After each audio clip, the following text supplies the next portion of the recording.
हरे कृष्णा। आप सभी को शरद पूर्णिमा की हार्दिक शुभकामनाएं। साल भर की 12 पूर्णिमाओं में से अश्विन मास की पूर्णिमा ऐसी पूर्णिमा होती है जो तन, मन और धन तीनों के लिए सर्वश्रेष्ठ होती है।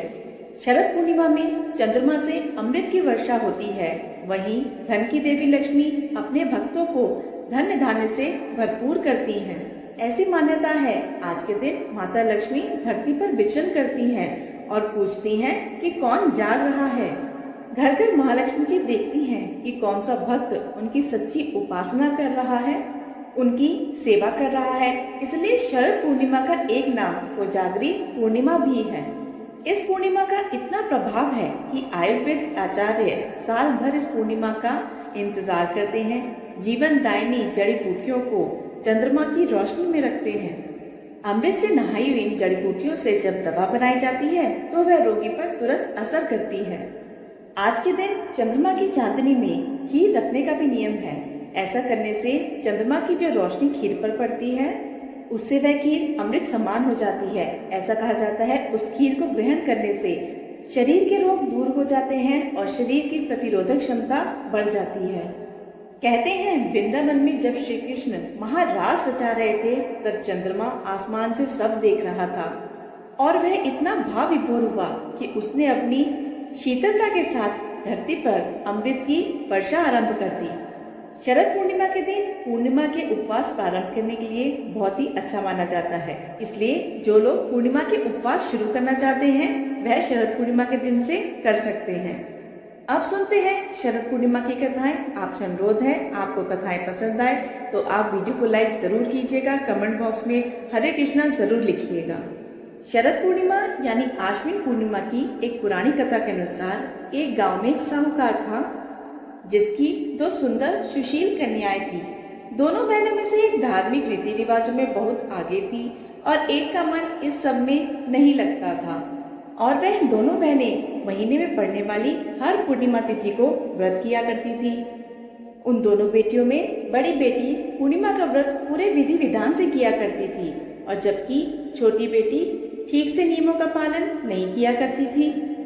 साहूकार की दोनों बेटियां समय के साथ धीरे धीरे बड़ी होने लगी और विवाह के योग्य होने पर साहूकार ने उन दोनों का विवाह करा दिया। बड़ी बेटी के घर सही समय पर संतान का जन्म हुआ।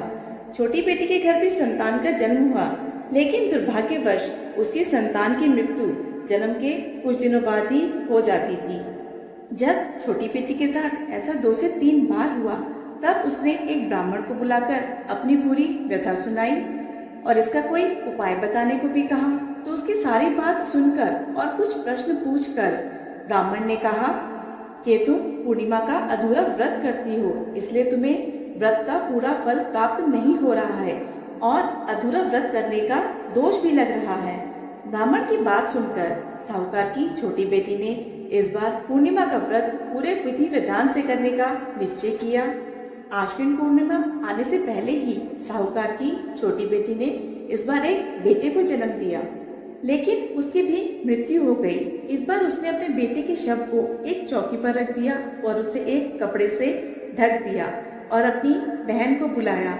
जैसे ही उसकी बहन आई तो उसने अपनी बहन को वही चौकी बैठने के लिए दी जिस पर उसने अपने बेटे के शव को रखा था।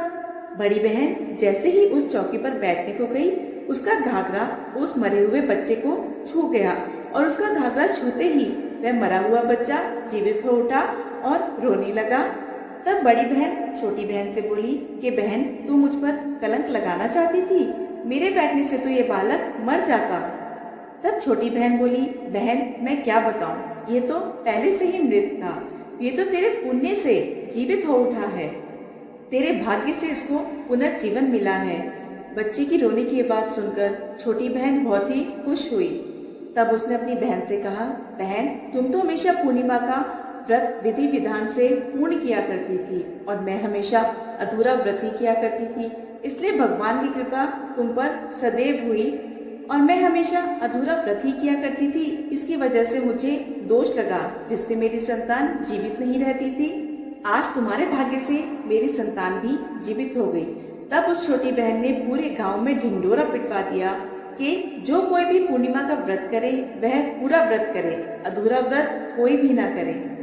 उसके बाद से छोटी बहन ने शरद पूर्णिमा से ही विधि विधान से सब नियमों का पालन करते हुए पूर्णिमा के व्रत प्रारंभ कर दिए थे, जिसके प्रभाव से उसके बालक दीर्घायु होते। ये थी आज की वीडियो।